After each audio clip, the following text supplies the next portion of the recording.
empleyado ng gobyerno o politiko, kahit sino ka pa, yan ang tunog na lalatay sa'yo. Walang sisinuhin, walang sasantuhin, basta't tiwali, gigisahin ni Percy Lapid. Si Percy Lapid, dito sa Lapid Fire. Lapid Fire! Percy Lapid, matatag na sandigan ng mamamayan. Pader na di kayang gibain ni naman kahit mga ulupong sa pamahalaan. Lapid Fire! Lapid Fire! Lapid Fire! Dito sa DZRJ, 8:10 AM. Magandang umaga. Congratulations. Tagahanga mo kami. Hindi mo lang nakakuha. Matagal na kami nakikinig sa'yo. Kasi magandang programa mo. Bukod sa mayroong tinatalakay na tama sa bayan, mayroong humor. At saka bilib ako sa'yo. Kasi nung minsan, parang nagagalit yung babae sa'yo. Pero hindi mo pinatulang, cool ka lang. Ang ganda ka. Tinan mo ka ako yung si Percy ka. Magaling talaga ako. Talagang kaka ko. Maganda ka makiharap sa tao. Congratulations. Babati lang ako sa'yo. At more power. Keep it up. Percy Lapid Fire! Percy Lapid Fire! Tapang mo'y kakaiba, walang takot sa pagbira. Oh yeah! Oh yeah! Kapag mayroong anomalya, ibubulgar na talaga. Oh yeah! Oh yeah! Mga kurap sa gobyerno, ibibisto ng walang preno, maging ikaw man ay politiko.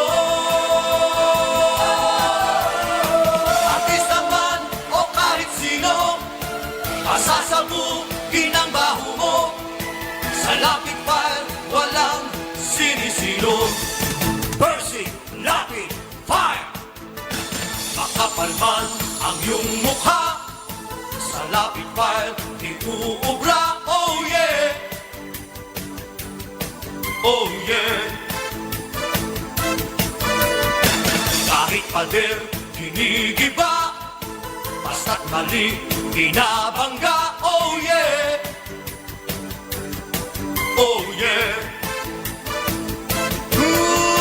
Mga kurap sa gobyerno, ibibisto ng walang preno, maging ikaw man ay politiko.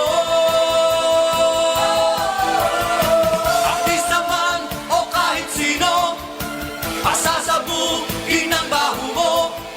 Sa Lapid Fire, walang sinisino. Percy Lapid Fire! Percy Lapid Fire! Percy Lapid Fire! Percy Lapid Fire! Percy Lapid Fire! Percy! Balita, impormasyon at mga isyong may kinalaman sa bayan. Lahat isisiwalat ng walang takot. Lilinawin, hihimay-himayin, matapang, ngunit malalim at makatotohanang komentaryo sa Lapid Fire! Lapid Fire! Kasama si Percy Lapid.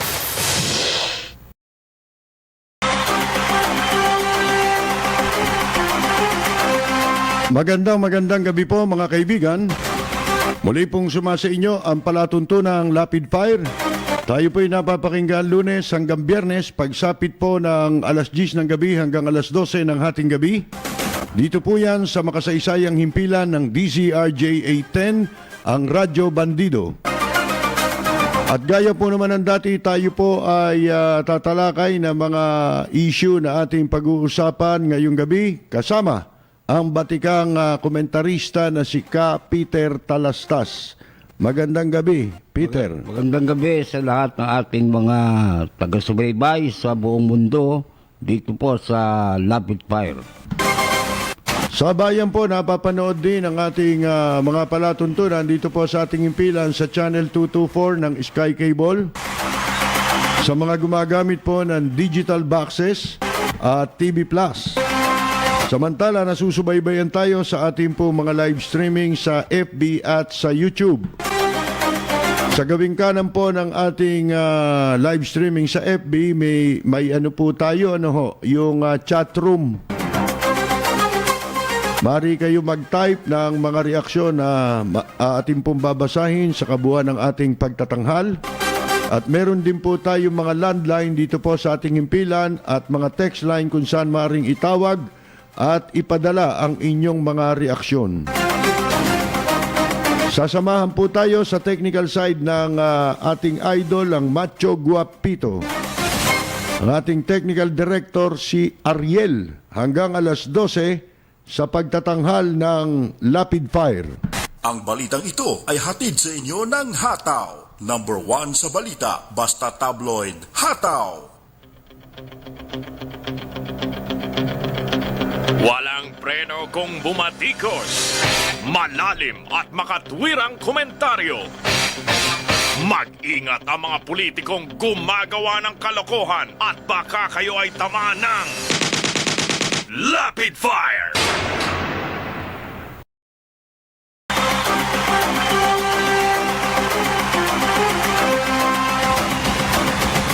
Naloko na mga kaibigan. Akalain ninyo itong si PCSO Director at dating weteng whistleblower na si Sandra Cam ay sinampahan na po ng reklamong murder at frustrated murder ng National Bureau of Investigation. Ito po ay kaugnay ng pagpatay doon po sa dating Vice Mayor ng Batuan sa Masbate na si Vice Mayor Charlie Yuson III. Ito'y naganap sa Sampaloc, Maynila, October 9, noong pong nakaraang taon. At kung matatandaan ninyo, yung pong mga naglabas ng istorya tungkol doon sa sa sinasabi nung asawa nitong pinaslang na Vice Mayor na tinutukoy niyang si Sandra Cam ang nasa likod nito, pinagdidemanda po ng kasong libel yung mga pahayagan, kasama na po yung aming pahayagan. Paano ngayon ito? Ayan, wala na. Yan ang sinasabi natin, yung libel, pinakawalang kwentang kaso talaga Yan yun. ang panlaban ng mga korap. Oo. Para Para? Para tuloy ligaya. Hindi, bakit nila ginagawa yun? Para matakot ka. Hindi ba? Hindi Huwag mo para sila matakot atakihin. ka. Mm. Para itigil mo muna yung banat mo kasi pagka yung nag-hearing kayo, o kaya masampa sa usgado yan, baka masubjudice ka. Oo, ganyan. Lahat ng kasalanan ipaparatang sa iyo. Para tumahimik ka. Samantala yung libel, pinakawalang kwentang kaso yun. Oo. So tutusin ninyo, ano ba kasong libel? Kaya ngayon, pagka may nagdemanda yung libel, ibig sabihin guilty siya. Magnanakaw yun. Ay, yun ang Tama. trabaho, Oo. di ba? Oo. Ng mga korap Yan. na magdemanda ng libel. Ayan. At bukod kay Cam, ay ito hong NBI Death Investigation Division, pinakakasuhan din po itong si ilang pang mga identified na supporter ni Cam. Itong si Marco Martin Cam, kamag-anak niya yata to, anak niya pa.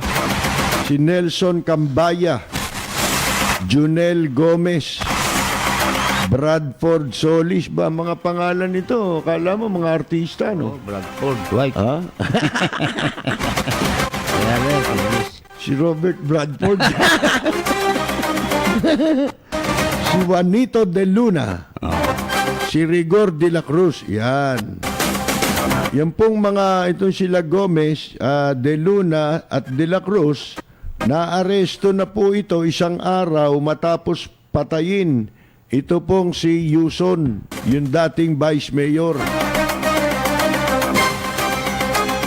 At ayon po sa NBI, ang lumalabas na complainant po rito ay yung biyuda nito pong si Yuson at yung anak na si Charlie Yuson Jr. at si Rufino Alporte. Bakit kailangan, ganun ba yon? Oo. Hindi ba pwedeng yung NBI mismo complainant? Hindi, merong complainant yung asawa diba? oo. Ang NBI, ano lang niya, assist Ayun.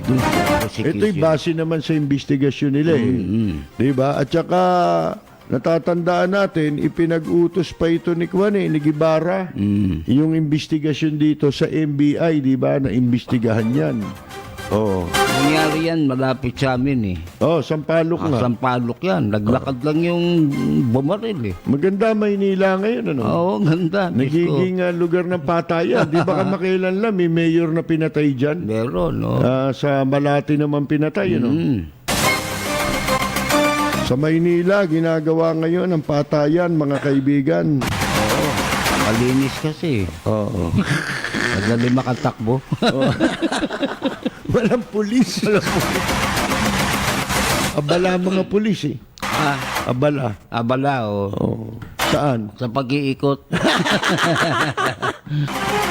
Buti hindi sila nahihilo. Alam mo na, yung orbit, magaling ang orbit Di ba? Nakakahilo yan. Oo. Alam niyo naman, ito, di ko maipakita ito Meron ako ritong supot Darating lang nito Oo. Salamat, Papasalamat kami kay katropang Ella Samson Albiar, siyempre, at sa mga katropang Lapid Fire, si Jorge Beichong. Kaya naman pala, nag-message sa akin kanina si Jorge, kala ko kung ano yun. May binanggit na isimada. Akala ko, kumakain siya ng ensimada ganon. nung siya'y mag-message. Kape na lang daw ang kulang. Yung pala, ito pala yun. Maraming salamat, kay Ella. Hindi siya nagpunta ngayon dito. Alam mo yun si Ella, kwan yan bisin tao yan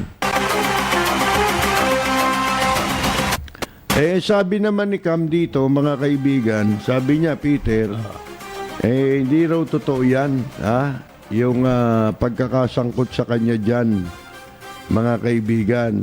Pero nung bago mamatay kasi itong kwan, itong vice mayor, naghabilin dun sa kanyang asawa. Sabi niya rin sa kanya raw asawa, yun doon sa asawa. Sinabi sa kanya na si Sandra Cam lang ang pwedeng gumawa ng masama laban sa kanya. Yung anak na si Charmax ay nanalo sa mayoralty race over Sandra's son, Marco. Yun, tinalo pala ng anak nito. Sa pagtakbong mayor, yung anak ni Sandra Cam na si Marco, mga kaibigan. So, yun ang motive. Yun. Yun ang motibo sa pagpatay. Ganyan sa krimen may motibo yan Di ba? Sabi nga ni Sandra Cam, it is so unfair that our family is being dragged into this. We've moved on from that election. Sabi niya pa, me and my son had nothing to do. Nililiwanag ko lang para kahit na matigas ang English natin, maintindihan po ninyo, no? Me and my son had nothing to do with that ambush of ni Vice Mayor and OIC Mayor of our town. Yan. Si Batuan. Yan yung sinabi niya noon. Nung ini-implicate siya nung asawa, mga kaibigan. As a mother, I sympathize with the bereaved family.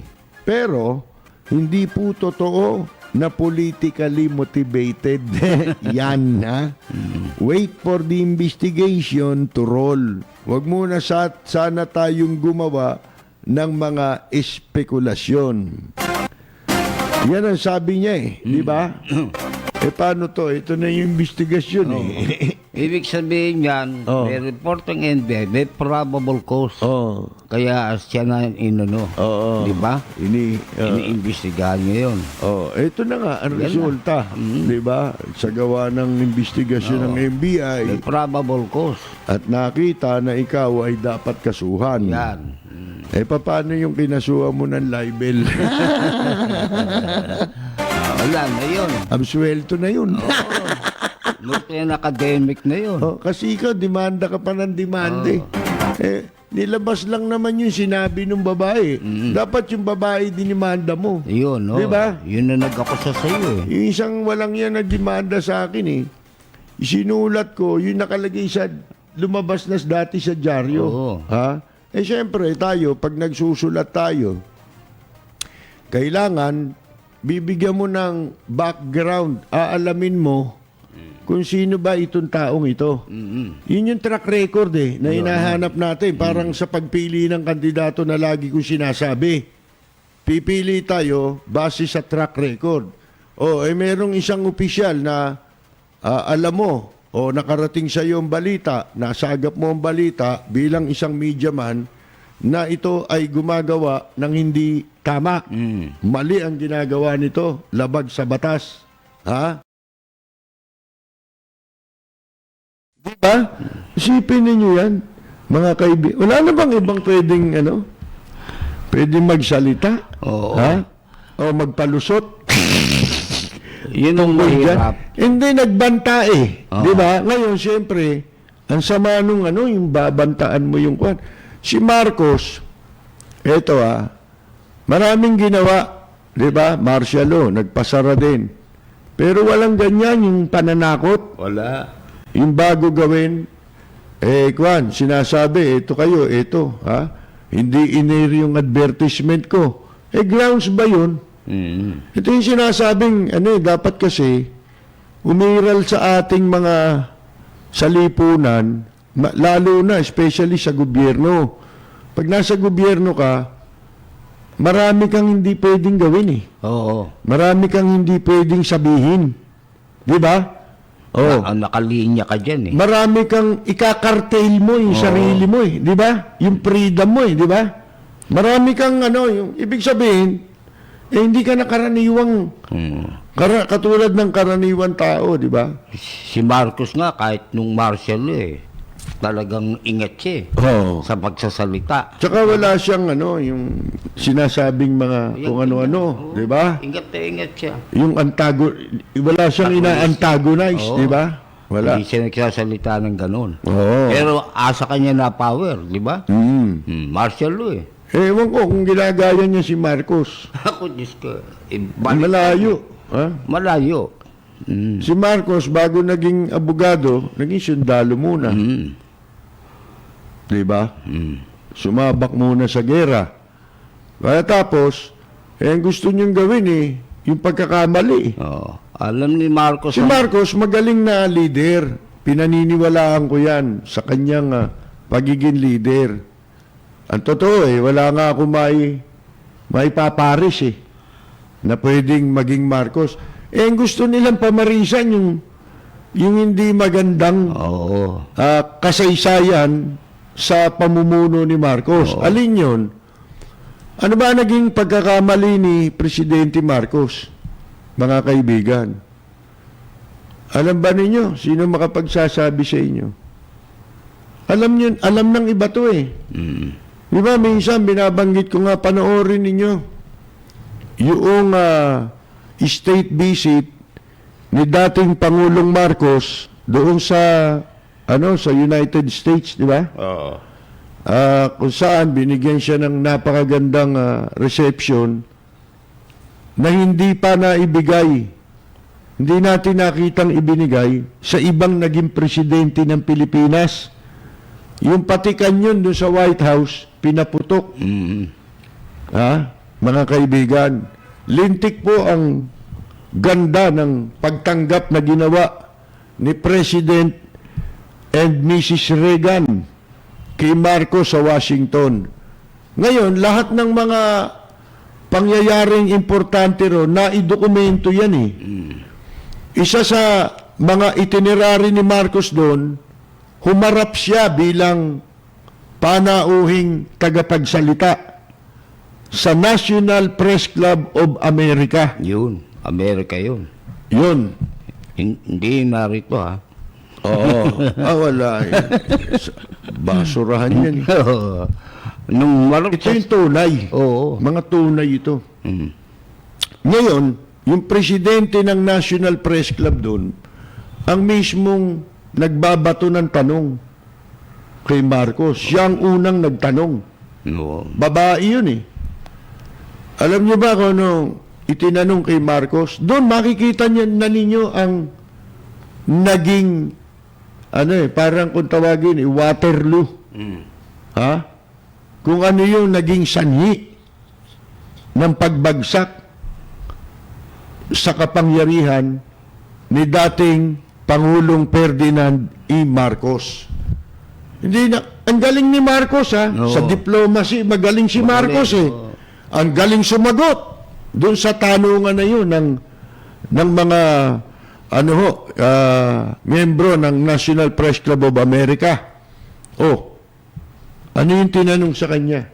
Totoo ba?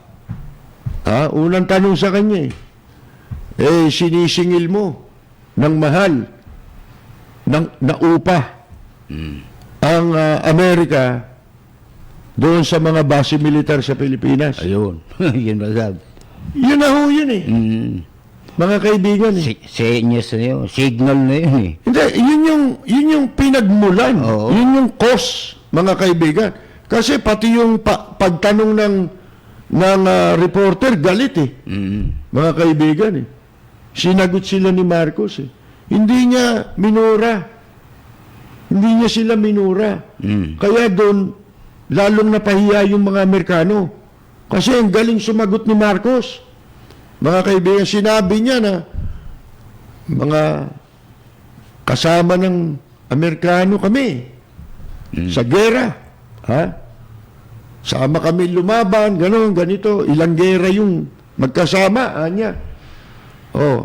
Ilan ang namatay sa mga Pilipino, sa mga kababayan ko. Nagbuwis ng buhay. Dahil sa mabuting relasyon ng Pilipinas at ng Amerika. Yung lintik, di ba? Oo.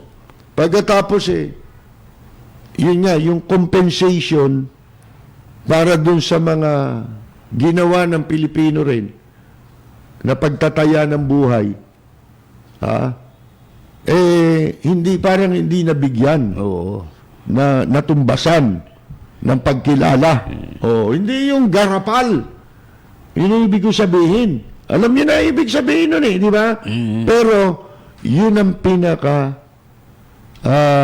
dahilan kung bakit bumagsak si dating Pangulong Marcos sa poder ng kapangyarihan.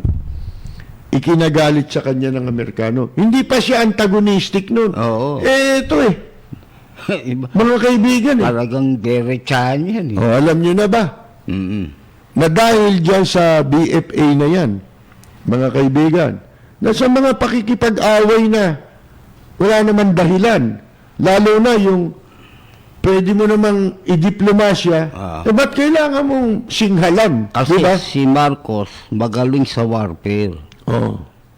Hindi crime. Hindi, tsaka hindi lang sa organized warfare Oo. ang nalalaman ni Marcos, psychological warfare. Kasi nga, sundalo Hindi iba isip niya eh. Hindi utak kriminal. Iba magkaiba yun. Kasi pag utak kriminal, iba pamaraan. Ayan. Ay, Diba? Masyadong ano yan. Ganun eh. Diba, marami nalalaman. Ano yan? Ano ba, marami ng pinatayan. Isama na pangalan yan. Doon sa sa aking Matrix. Ganun. Ha?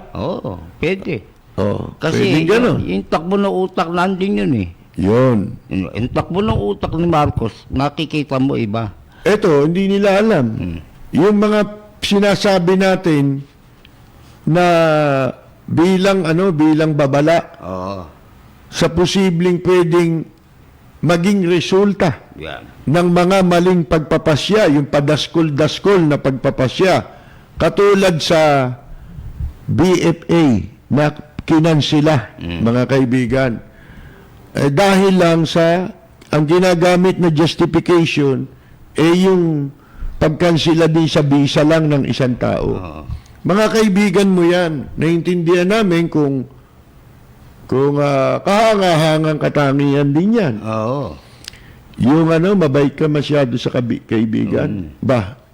Pwede mong, pinakikita mo na pwede mong itaya lahat. Oo. Ha? Pwede uyang, hindi ka presidente. Tinatay.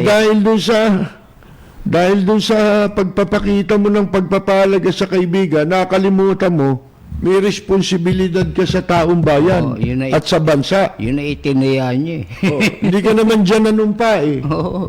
Di ba? At saka hindi naman ika nga, halimbawa, maipakikita mo ang pagmamalasakit sa isang kaibigan sa pamamagitan ng ibang paraan. Di ba? Na hindi mo ikokompormiso ang interes ng iyong bansa at ng iyong mamamayan dahil lang sa isang bato. Yun. Gan, ha? Mga kaibigan, sipin ninyo yan. Eto, ano ba sinasabi natin? Marami na. Una, sa ekonomiya. Paano tayo? Hindi nyo naintindihan yun eh. Kumampi tayo, gusto ninyo, yung kinakampihan ninyo, gusto nyo kaming i-compromise dyan. Oo. Pero tinanong nyo ba mga Pilipino? Gusto nyo ba dito na lang tayo sa incheck? Sinasabi nila pati ang Armed Forces of the Philippines, ano sinasabi niyan? Pwede naman daw tayong tumindig sa sarili natin anyway kung nandyan na yan. Di ba? Ano? Salita ng desperado yun. Patayo ka sa sarili mo? Oo. O sa kasama mo naman, incheck? Oo. Bakit pag incheck ang kasama, pwede? Bakit pagka Amerikano, hindi pwede? Tanong ko nga sa inyo, ano mapapala mo dyan? Takita nyo nangyari.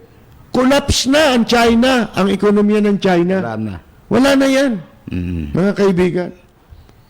Hanggat hindi nalulutas yan o malutas man yan, yung problema na yan tungkol sa COVID-19 na yan, matagal bago makaka-recover. Oo. At Ang China. tagilid ang liderato nila ngayon. Akala nyo. Baka dyan magkagulo. Oo. Akala ninyo. Maraming mga dissident dyan, hindi lang makakibo talaga eh. Nagpapalusot ng video, di ba? Ngayon, di ba nangyari yan? Sasamantala. Nilulusot nila. Nire-reveal nila kung ano yung tunay na nangyayari sa China na sinusuppress ng gobyerno. Di ba? Katulad yung yung doktor na namatay, na merong paniwala na yun talaga sadyang pinatay. Kasi siya yung naging dahilan eh. Kaya nabulgar yung, Kaya nabulgar yung corona. itong binabalak sana nilang ikalat Ayun. na virus. Virus. Di ba? Ngayon, sinabi na natin ang possible na mga consequence na magiging resulta nitong nitong sa BFA issue. Hindi nyo alam, nagsara Wells Fargo. Bangko yan eh. Sabihin na natin, maliit lang ang ano niyan dito sa Pilipinas. Maliit. Ilang katao yung apektado? 700. 700. Ito, balita May nagbalita sa akin. Meron siyang 3 pamangkin. Kamag-anak niya. Nasa Amerika ito eh.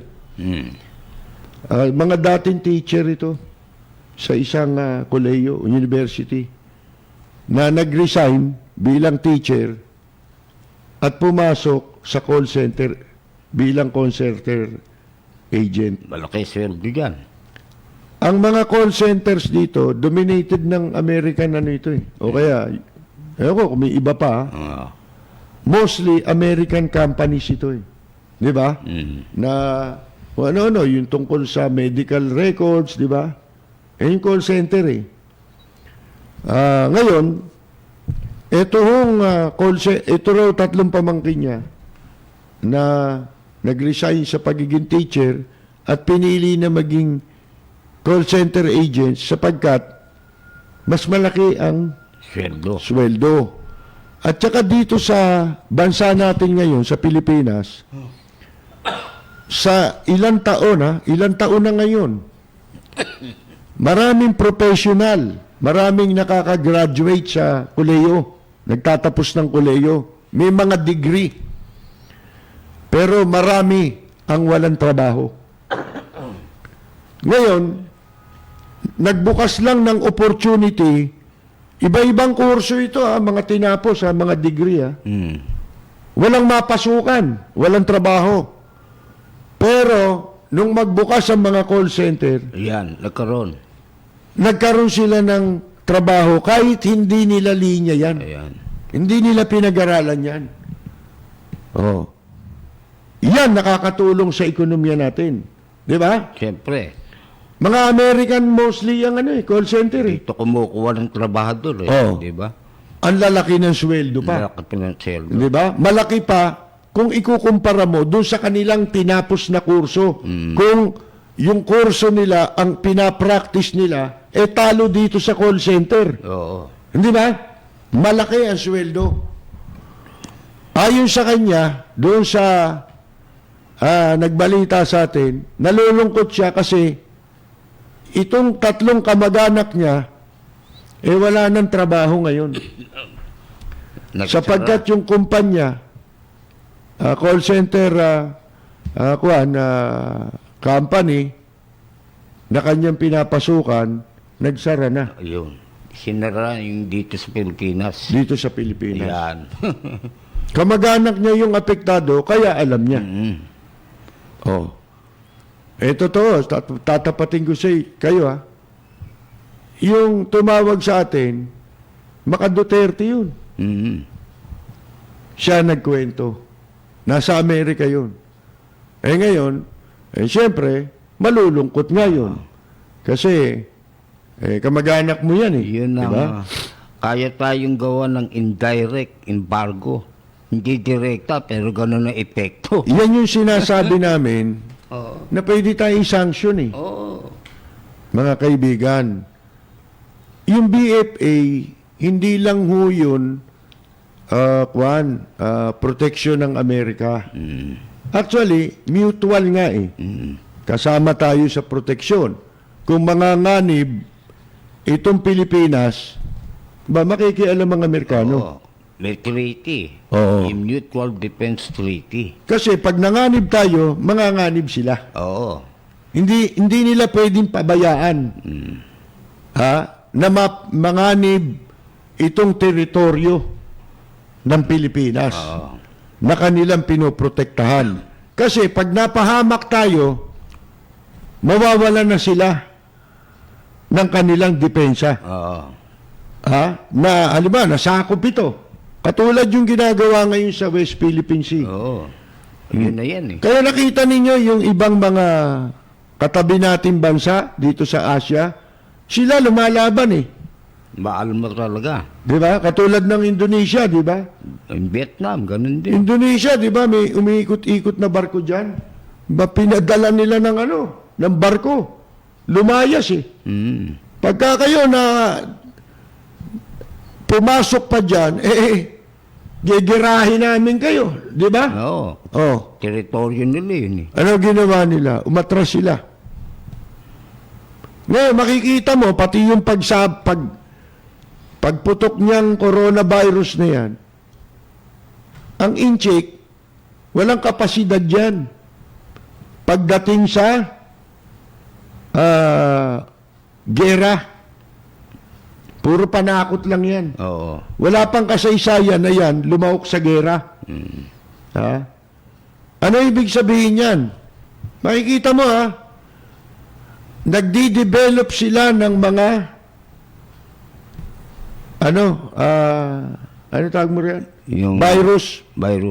Yan ang gagamitin nila para sakupin nila yung buong mundo. Yan ang gagamitin nila para maghari sila Oh. Nabuko. Ha? Binuko ng isang doktor. Kaya sila ang tinamaan ngayon. Yung ginagawa nilang balak nilang gawin sa iba, sa kanila nangyari. Yan. Parang sinumpa, di ba? Oh. Talagang habang tumatagal, lalo silang talagang damaging ang nangyayari sa kanila. Oo. Wala na lumalabas ang bahay Wala na ho yan eh. Wala nang umaandar ng mga negosyo. Ang pagkakamali ng ginawa ng administrasyon, yung pinayagan makapasok dito yan.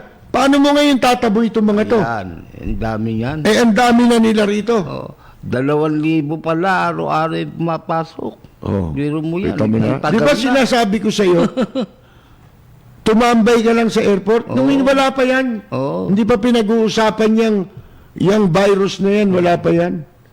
Mga kaibigan. Tumambay ka lang sa arrival area. Oo. Makikita mo ang dami ng sasakyan na naghihintay ng in-check. Oo. Yan nga yun, yung mga na-expose na ngayon, di ba? Oo. At nung may virus na, 2,000 araw-araw mapasok dito. Laganap na yung virus sa China. Biro mo yun. Di napakadelikado. Oo. Mm. Eto pa, yung akala nung mga iba kasi na pangkaraniwang idiot na kung makapagtanggol pa, kung makadepensa, daig pa si Bongo eh. Ha? Daig pa yung sipin mo, akala mo kung makapagsalita mga hinduropot na ito eh, katabi matulog si Presidente Duterte. Oo. Ha? Tayo man daw, lahing inchik. Oh. Ano na mga pinagsasabi? Ano kaugnayan nun? Pagka ganun sinabi, huwag na natin pag-usapan Amerikano. Walang purong lahi talaga. Tama. Walang Pilipino, walang Amerikano. Kahit sa Europe eh. Oo, wala naman puro dyan. Walang puro dyan. Oh, ano ba puro sa Amerika? Mga Red Indian. Oh. Wala na nun eh. Alam niyo kung ba't walang puro? Oh. Wala eh. Tatandaan niyo. Di ba may sa Europe, may tinatawag ng mga European Jews? Oh. Di ba? Ay, Diyos. Oh. Mga Hudyo. Oh, Diyos. Lahing Hudyo. Kumalat yan eh. American Diyos, nagkaroon eh. Oh, Germany nga, dami Ang yan eh. gagaling yan eh. Oh. Oh. Yan ang mga may kaugnayan. Dito sa sinasabi nating magiging resulta ng BFA. Oo. Yung pagkansila dyan. Mhm. Kasi po, paulit-ulit namin sinasabi dahil para maintindihan ninyo yung epekto. Ha? Pagka nanganib ang depensa ng Amerika, itong strategic defense itong Pilipinas eh, di ba? Nanganib kasi nawala na yung agreement. Yung sinasabi ni Trump na, well, fine, di ba? Fine, oh. Oh, okay lang yan. Oh. Nakatipid pa nga kami. Sabi lang niya yun. Oo, may laman yun. Hindi yun. Oo. Si Trump, hindi Amerika yan. Oo. Si Trump, presidente lang ng Amerika.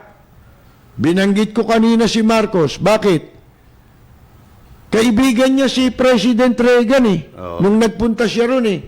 Hanga sa kanya yun eh. Bilib sa kanya yon si President Reagan. Mga kaibigan. Oh. Pero si President Reagan, hindi siya ang Amerika. Mm. Siya ang presidente ng Amerika. Ano ba ang pagkakamali ni Marcos? Mga kaibigan, hindi yung pakikipag hindi mabuting pakikitungo sa Amerika, hindi ba? Mm.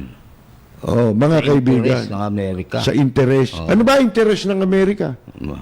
Yan, mga negosyo. Negosyo. Ibig sabihin, wala nang BFA, bali wala na ang mga negosyo nila rito, delikado na. Nanganganib ito, mga kaibigan. Alam ba ninyo, negosyo sa buong mundo? Sino ang pinakamayamang mga tao sa buong mundo?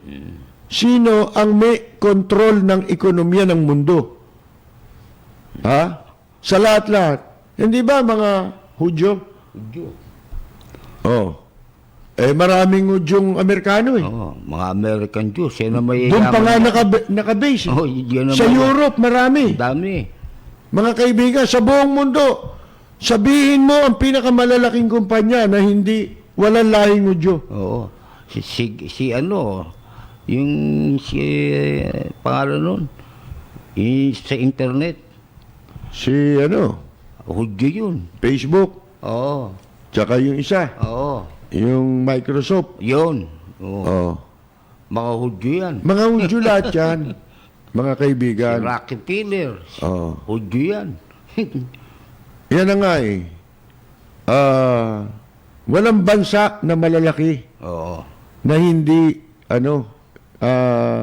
ang may-ari ng mga malalaking kumpanya, Oo. hindi Hudyo. Oo. Tandaan nyo yan. Matinding lahi kasi. May napanood pa nga ako isang pelikula eh.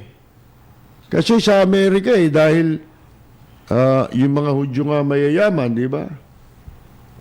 Yung mga producer, Hudyo na eh. Oo. Producer ng pelikula, di ba? Mm. Pinapanood akong pelikula, may mga Jews sa Amerika na negro nagpanggap na Jew. Nagpa-practice ng religion ng ng Jew. Di siyempre, katawa-tawa. Parang insulto yun eh. Insulto yun saan? Hindi sa Hudyo. Insulto yun doon sa mga Amerikano, pati sa Hollywood, sa showbiz, na mga nagsisipagpanggap na Hudyo. Oo. Di ba mga pangalan nila, ginagawa nilang tunog Hudyo? Oo. Di ba? Para magkaroon, Para lumakas sila dun sa mga producer, sa mga malalaking tao. magkaroon sila ng presyo. Yan. Yun eh. Oo. Mataas na uri yan eh. Oo. Tataas ang presyo mo. Ganyan Oo. dyan. Ngayon, pagka ang Amerika, ang interest ng Amerika, nanganib, hindi lang Amerika ang nanganganib. Oo. Pati yung mga umaasa na kaalyado ng Yung Amerika. kaaglado niyan, yan naman. Yan. lahat. Marami yan. Oo. Lalo sa Europa. Hindi yan papayag na ang Amerika ay humina ang Oo. depensa. Sapagkat, inaasahan din nila yan eh. Di ba? Mga kaibigan. So, ano mangyayari ngayon? Ayan, Tayo, ano? sa ekonomiya pa lang, lulumpuhin na tayo niyan. Di ba? Kaya, Sino apektado? Si Presidente Duterte ba? oo. Paano kung marami siya na ipon? Oh, yun. Buti pa siya eh. Tayo, Kayo ba nakaipon? sa security, sa economy, pati sa terrorism. Yan. Delikado tayo dyan. Sa gamot. Sa gamot. Oh. Oo. Ano gagamot natin? Malunggay? Diyos ko. Ha? Kaya bang gamutin ng malunggay ang lahat ng sakit? Oo. Lalo na yung coronavirus? Paano yan kung maimbento yan sa ibang bansa? Magkakaroon ba tayo ng access doon? Ha? Kung halimbawa meron ng gamot sa coronavirus, tapos maraming nahawa rito. Katunayan, meron na tayong mga rito eh. Iuwi raw yung nando sa barko, di ba? Babalik dito. Ang tagal eh. Samantalang yung mga ibang bansa, na-repatriate na lahat eh. Oo, lahat. Ayos. Yung mga kababayan nila eh. Tayo na lang ang puro daldal eh. Wala. Puro kwentuhan dito eh. Wala ho tayo. Pag na-isolate tayo, wala tayo. Kita ninyo ang Cuba. Hanggang ngayon. Although sa Cuba, doon na lang ginagamit ng Cuba yung yung kanilang panahon. Makatuklas sila ng mga gamot para sa kanilang mga karamdaman, di ba? Sapagkat may embargo sila, inimbargo sila. Paano kang babangon? Di ba? Yun ang masamang magiging epekto niyan. Tsaka yung intelligence gathering. Wala na eh. Wala tayong intelligence. Binuksan mo lahat eh. Oo. Alam na lahat. Inopen mo eh. Oo. Ano capacity ng Pilipino? Pati kamangmangan ng Pilipino, alam na eh. Mangmang eh. Kita mo? Di ba? Ano ilalaban mo? Alam na wala kang ipanlalaban. alam na ang military natin, wala namang kapasidad dyan. Doon nga tayo umaasa eh. Oo. Dahil kurap ang ano natin eh. Oo. Ang depensa natin, ang militar natin eh. Oo. Paanong ano yan, lalakas yan? Hindi ba? Yun. Hindi lalakas yan. Yun ang napakalaking depression. Malabo yung sinasabi Yung nitong kurap. bagong chief of staff na to. Tatayo sa sarili. Nung tatayo sa sarili. Hindi ba? Baka kayo lang. Baka tataya. Hindi tatayo. Taya sa loto. Mga Yung kaibigan. mga ano yun, motherhood statement na lang yun, na hindi naman pwede magkatotoo. Oo. Ganun yan. Para si Panelo. Oo, yun. Sasabihin mo eh, yun daw kwan, yung banta sa ABS-CBN, hindi raw literal. Yun daw eh, Symbolic. fraudulent practices ang tinutukoy na ipapasara. Ang labo mo, teng! Ano na naman ang sininghot mo? Di ba? Oh, isipin mo yan. Sarado na yun. Nag-rugby yata ito eh. Sarado na yun, pasasara mo pa. Talagay ko, ang nilalantakan ni Panelo eh, rugby. Di ba? Kaya nangyari, yung utak niya, nagdikit-dikit na yung ugat, di ba? Sa utak. Mga kaibigan, yung literal na ipasasara o shutdown, hindi mo maaring i-apply. Hindi applicable yun. Ha? Doon sa sinasabi mong fraudulent practices. Malayo. Oh. Pwede mo lang i-apply yung sinasabi mong shutdown na literal, kung ang isang bagay ay pwedeng isara. Paano mo isasara yung fraudulent practices? Di ba? Kung yan ay papasara mo, di pasara mo yung immigration. Di ba? Puro fraudulent practices yan eh. Di ba? Oh, pasara mo yung custom. Mga kaibigan. Pwede na lang yung terminong gamitin dyan eh, ipatitigil. Yan. Pero hindi pasasara. Yan. Yun. Oo. Ipatitigil mo yung fraudulent practice. Oo. Pero hindi mo pwede Patitigil. sabihin, ipatitigil mo ABS-CBN. Kaya hindi niya pwedeng sabihin literal yung shutdown na sinabi. Oo. Hindi literal yun. Maling depensa yun. Ay, literal pala Oo, yun. literal yun. Oo. Ay, sinasabi niya, hindi literal. Di ba? Literal yun. Literal yun.